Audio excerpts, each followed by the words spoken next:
ദൈവം ഓരോരുത്തർക്കും എത്രയോ വ്യത്യസ്തമായ കഴിവുകളാണ് നൽകി ഈ ഭൂമിയിലേക്ക് അയച്ചിരിക്കുന്നത്. ദൈവം നൽകിയിട്ടുള്ള വ്യത്യസ്തമായ കഴിവുകൾ വിവിധ മേഖലകളിൽ അതിൻ്റെ 100% ഉപയോഗിച്ചുകൊണ്ട് ദൈവത്തെ മഹത്വപ്പെടുത്തണം എന്നതാണ് അവിടുന്ന് ആഗ്രഹിക്കുന്നത്. നമ്മളെല്ലാവരും അതിനുവേണ്ടിയാണ് ശ്രമിക്കുന്നത്.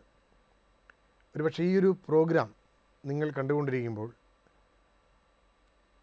ഇതിൻ്റെ പിന്നിൽ എത്രയോ വലിയ കലാകാരന്മാർ ഒരുമിച്ച് ജോലി ചെയ്യുന്നു, ആ ജോലിയെ ഏകോപിപ്പിക്കുന്നു എന്ന് എപ്പോഴും നമ്മൾ ഓർമ്മിക്കാറില്ല. എന്നാൽ സത്യം അതാണ്. ഒട്ടേറെ കലാകാരന്മാർ ഈ ക്യാമറയ്ക്ക് പിന്നിലും ഇതിൻ്റെ വിവിധ വശങ്ങളിലുമൊക്കെയായി ഈ ഓരോ നിമിഷവും കൃത്യമായി അവതരിപ്പിക്കപ്പെടുവാൻ കൂട്ടിരിക്കുകയാണ്. ഇത് സംവിധാനം ചെയ്യുന്നവരുണ്ട്, ഇതിൻ്റെ ഇതര വശങ്ങൾ വളരെ കൃത്യമായി പ്ലാൻ ചെയ്യുന്നവരുണ്ട്.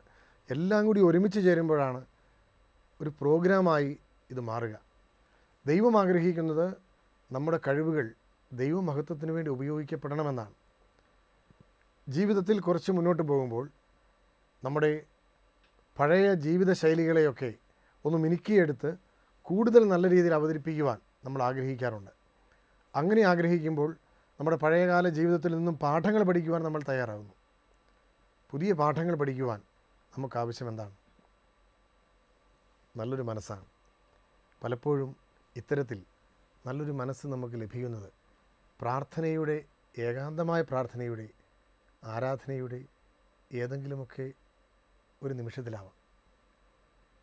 ഇന്ന് കാവ്യാമൃതത്തിലെ ഈ പുതിയ എപ്പിസോഡിൽ നമ്മൾ കേൾക്കുന്ന ഗാനങ്ങൾ നമ്മളെ ആരാധനയുടെ അവിസ്മരണീയമായ അനുഭവത്തിലേക്ക് ചിലപ്പോൾ നയിച്ചേക്കാം.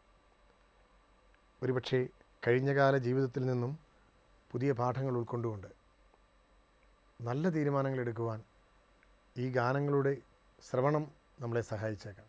കാവ്യാമൃതത്തിൻ്റെ ഈ പുതിയ എപ്പിസോഡിലേക്ക് ഏവർക്കും ഹൃദയപൂർവ്വം സ്വാഗതം.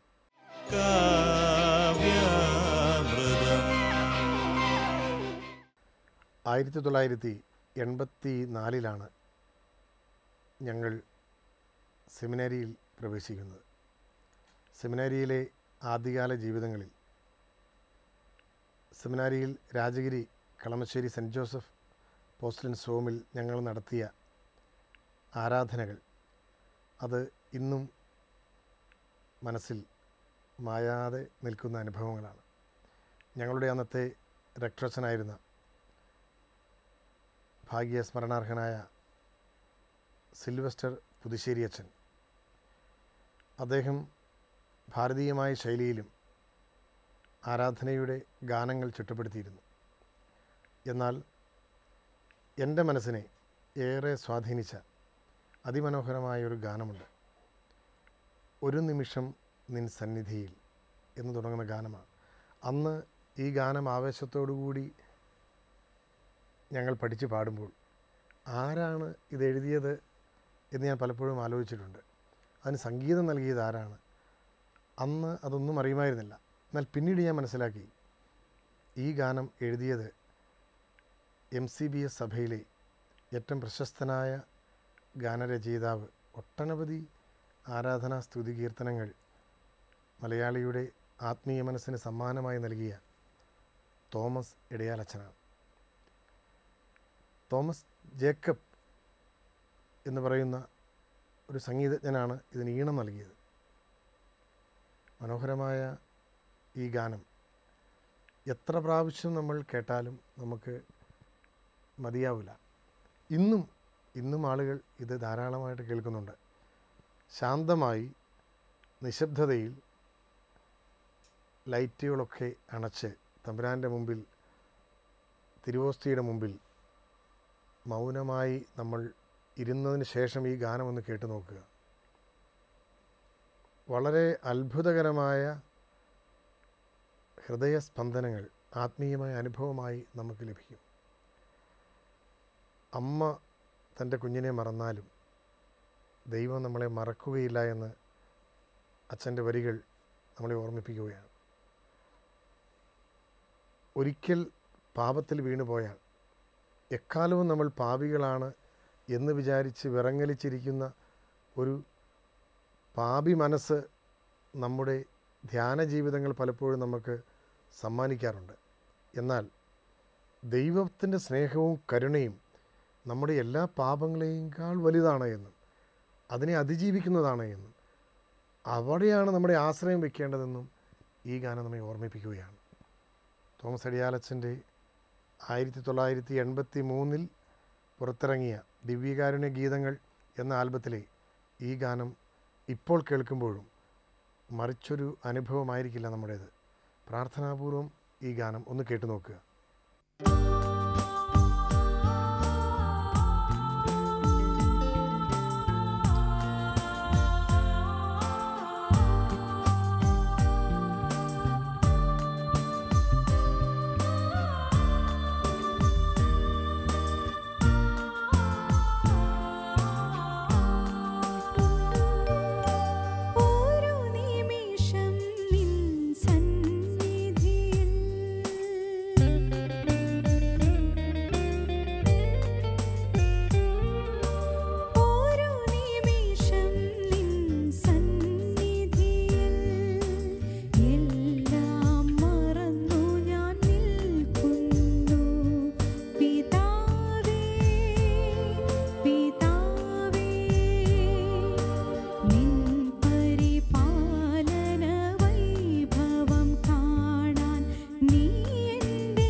ചില ഗാനങ്ങൾ അങ്ങനെയാണ്.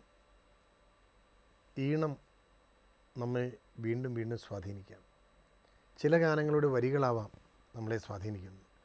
എന്നാൽ വരികൾക്ക് ഉചിതമായ ഈണം ചില ഗാനങ്ങൾ അനശ്വരങ്ങളാകുന്നു. ഫാദർ തോബിയാസ് ചാലക്കിൽ എഴുതി ഈ പ്രേംകുമാർ ഈണമിട്ട് 1983 അഞ്ജലി എന്ന ആൽബത്തിൽ ഇസബല്ല സദാനന്ദൻ്റെ സ്വരത്തിലൂടെ നമ്മൾ കേട്ട സാദരം വാഴ്ത്തിയിടുന്നു നിൻ തിരുനാമം എന്ന ഗാനം ഞാൻ മുമ്പ് പറഞ്ഞ സർവ്വഗുണങ്ങളും അടങ്ങുന്നതാണ്. അതിൻ്റെ വരികളോട് ചേർന്ന് പോകുന്ന ഈണം ഒരിക്കൽ കേട്ടുകഴിഞ്ഞാൽ വീണ്ടും വീണ്ടും കേൾക്കാൻ തോന്നും. ഇപ്പോൾ ഈ ഗാനം നിങ്ങൾ കേൾക്കുകയാണ്. വീണ്ടും ഒരിക്കൽ കൂടി അത് കേൾക്കുവാൻ നിങ്ങൾക്ക് കഴിയും. സാദരം വാഴ്ത്തിയിടുന്നു നിൻ്റെ തിരുനാമത്തെ ദൈവമേ എന്ന് പറഞ്ഞുകൊണ്ട് ഹല്ലേലൂയ പാടി പ്രാർത്ഥിക്കുമ്പോൾ, രക്ഷകനായി ഈ ഭൂമിയിൽ വന്ന എന്നെ രക്ഷിക്കുന്നതിന് വേണ്ടി ഈ ഭൂമിയിൽ മനുഷ്യനായി അവതരിച്ച ദൈവപുത്രനോടുള്ള ആരാധനാപൂർവമായൊരു പ്രാർത്ഥനയായി ഈ ഗാനം മാറുകയാണ്. ഈ ഗാനത്തിൻ്റെ ഈരടികൾ അത് ആത്മീയമായ അനുഭവം തന്നെയാണ്. 1983 ഇറങ്ങിയ അഞ്ജലി എന്ന ആൽബത്തിൽ നിന്നുമുള്ള ഈ ഗാനം ഇന്ന് വീണ്ടും നമ്മൾ കേൾക്കുകയാണ്. അതിൻ്റെ പകിട്ടോ ഈണമോ ശ്രുതിയോ ഒന്നും തന്നെ മാറാതെ വീണ്ടും ഒരിക്കൽ കൂടി പുതിയൊരു സ്വരത്തിൽ ഈ ഗാനം കേൾക്കുമ്പോൾ അതേ ആത്മീയ അനുഭവത്തിൻ്റെ നിറവിലേക്ക് ഇത് നമ്മളെ കൊണ്ടുപോകുമെന്നുള്ള യാതൊരു സംശയവുമില്ല. ഈ ഗാനം നമുക്കൊന്ന് കേട്ട് നോക്കാം.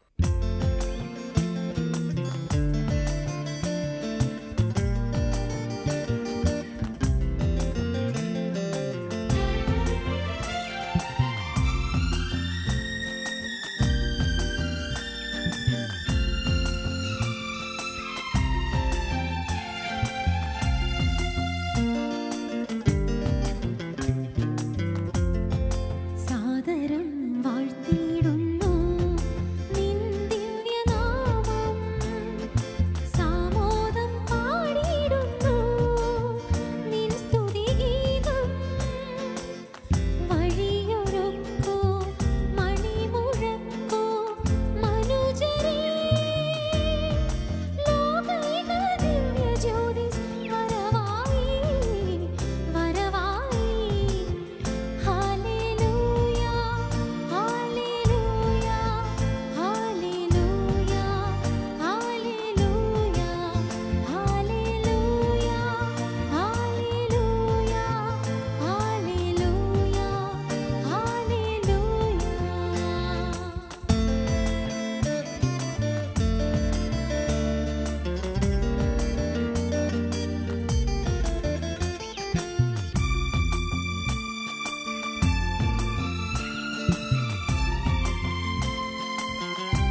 1974 ഇറങ്ങിയ രാജാക്കന്മാരുടെ രാജാവേ, ഇടയൻ നല്ല ഇടയൻ എന്നീ മനോഹരമായ ഗാനങ്ങളടങ്ങിയ ആൽബത്തിലെ തന്നെ ദാവീദാത്മജ മറിയമേ എന്ന അതിമനോഹരമായ ഒരു പരമ്പരാഗത ഗീതമുണ്ട്.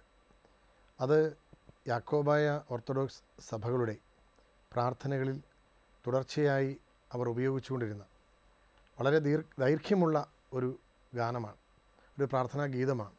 സങ്കീർത്തനങ്ങൾ പോലെ അവർ തുടർച്ചയായി ആലപിച്ചുകൊണ്ടിരുന്ന ഒരു ഗാനമാണ്. അതിലെ ഏതാനും ഭാഗങ്ങൾ മാത്രം എടുത്തുകൊണ്ടാണ് മനോഹരമായി ജിം എന്ന സംഗീതജ്ഞൻ ഈണം പകർന്ന് നമുക്ക് നൽകിയത്. ഇന്നും അത് കേൾക്കുമ്പോൾ വളരെ വ്യത്യസ്തമായൊരു ഈണമാണ്, വാക്കുകളും വളരെ വ്യത്യസ്തമാണ്. സാധാരണ നമ്മൾ കേൾക്കുന്ന ശൈലിയല്ല. ഇന്നും നമുക്കത് വളരെ പുതുമയോടുകൂടിയ ഒരു പ്രാർത്ഥനാനുഭവമായി മാറുകയാണ്. മനോഹരമായ ഈ ഗാനം നമുക്ക് കേൾക്കാം കാവ്യാമൃതത്തിലെ ഈ എപ്പിസോഡിൽ.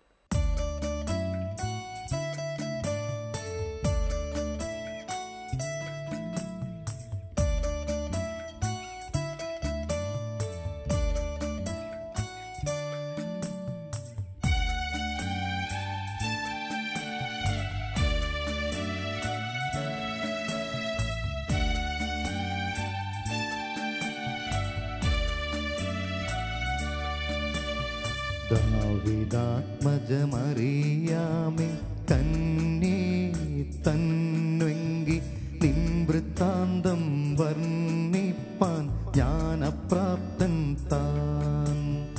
ദാവീദാത്മജമറിയാമേ കന്യേ തന്വെങ്കി നിൻ വൃത്താന്തം വർണ്ണിപ്പാൻ ജ്ഞാനപ്രാപ്തൻ താൻ.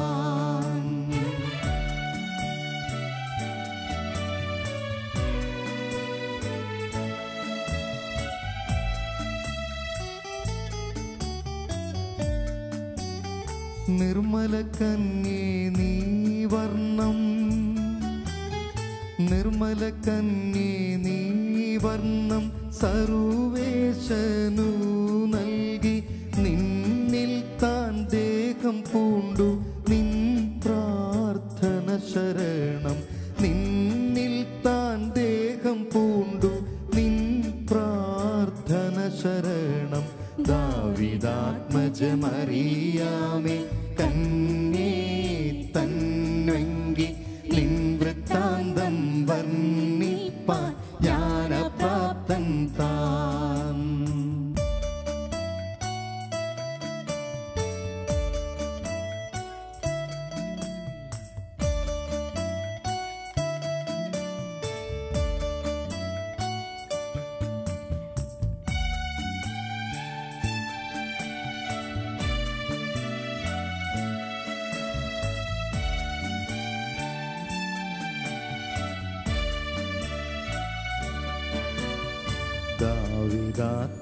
ദാവീദാത്മജമറിയാമേ നിൻ താതന്മാർക്കും നിന്നെ വാഴ്ത്തിയിടുന്നോർക്കും നിൻ പേർക്കും ഭാഗ്യം.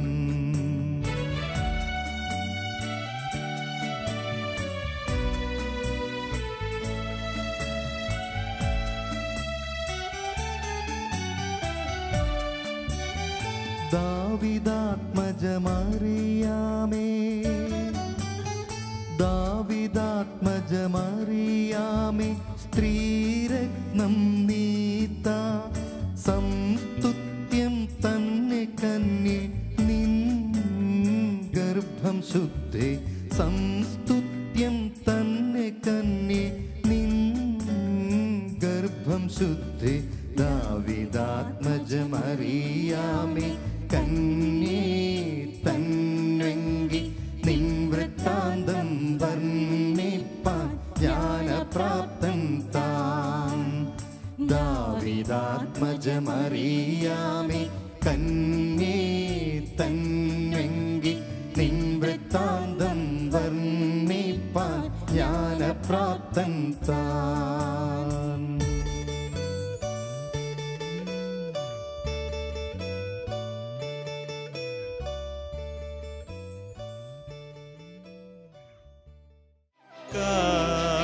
കാവ്യാമൃതം എനിക്ക് അറിയാത്ത വഴികളിലൂടെ അങ്ങനെ നടത്തി, അപരിചിതമായ ഇടങ്ങളിൽ അങ്ങനെ എത്തിച്ചു. പരിചയമില്ലാത്ത ഒട്ടനവധി ആളുകളെ എനിക്ക് പരിചയപ്പെടുത്തി. എനിക്ക് പരിചയമില്ലാത്ത ഇടങ്ങളിൽ അങ്ങ് എനിക്ക് വാസസ്ഥാനങ്ങൾ ഒരുക്കി. അങ്ങേ അറിഞ്ഞു കഴിഞ്ഞതിന് ശേഷം പിന്നെ എനിക്ക് അപരിചിതരായി ആരുമേ ഉണ്ടായില്ല. വിഖ്യാതമായ ഗീതാഞ്ജലിയിൽ രവീന്ദ്രനാഥ ടാഗോർ കുറിക്കുന്ന മനോഹരമായ വരികളാണ്. ദൈവത്തെ അറിഞ്ഞു കഴിഞ്ഞാൽ ഈ ഭൂമിയിൽ നമുക്ക് അപരിചിതരായി ആരുമില്ല. നാം കണ്ടുമുട്ടുന്ന എല്ലാവരും നമ്മുടെ സഹോദരങ്ങളായി മാറുന്നു. ഈ പ്രപഞ്ചത്തിലെ പുല്ലും പൂവും ചെടിയും കീടങ്ങളും എല്ലാം നമ്മുടെ സ്വന്തം സഹോദരങ്ങളെ പോലെയാണ്. പ്രപഞ്ചം മുഴുവൻ നമ്മുടേതായി മാറുകയാണ്. അപരിചിതത്വത്തിൻ്റെ മൂടുപടങ്ങളൊക്കെ മാറ്റിവെച്ച് ദൈവവുമായി ഒന്നായി ചേരുവാൻ നമുക്ക് കഴിയുക ധ്യാനപൂർണമായ പ്രാർത്ഥനാ വേളകളിലാണ്. ഈ പ്രാർത്ഥന ഗാനങ്ങളായി നമ്മുടെ മുമ്പിൽ അവതരിച്ച അഭിഷേകത്തിൻ്റെ സുന്ദരമായ നിമിഷങ്ങളായിരുന്നു കാവ്യാമൃതത്തിലെ ഈ എപ്പിസോഡിലൂടെ നമുക്ക് ലഭിച്ചത്. ഈ എപ്പിസോഡ് ഇവിടെ അവസാനിക്കുമ്പോൾ ദൈവത്തെ അറിയുവാൻ നമ്മളിൽ നാം അറിയാതെ ഒരു ആഗ്രഹം ജനിച്ചിട്ടുണ്ടാവാം. അറിഞ്ഞിട്ടുണ്ട് എന്ന് വിചാരിച്ച് നാം നടന്ന വഴികളിൽ അപരിചിതത്വത്തിൻ്റെ ദൈവികമായ ഇടപെടലുകൾ നമുക്കുണ്ടാവാം. അത് നാം അറിയാത്ത ആളുകളിലൂടെ, അറിയാത്ത വഴികളിലൂടെ, അറിയാത്ത ഈണങ്ങളിലൂടെ ഒരുപക്ഷെ നമ്മുടെ ഹൃദയത്തിലെത്തിയിട്ടുണ്ടാവും. ഇന്ന് കാവ്യാമൃതത്തിൻ്റെ ഈ എപ്പിസോഡ് ആസ്വദിച്ച നമ്മൾക്കെല്ലാവർക്കും അത്തരത്തിൽ ദൈവികമായ അനുഭവത്തിൻ്റെ വ്യത്യസ്തമായ അനുഭൂതികളുണ്ടാവട്ടെ. ഏവർക്കും നന്ദി.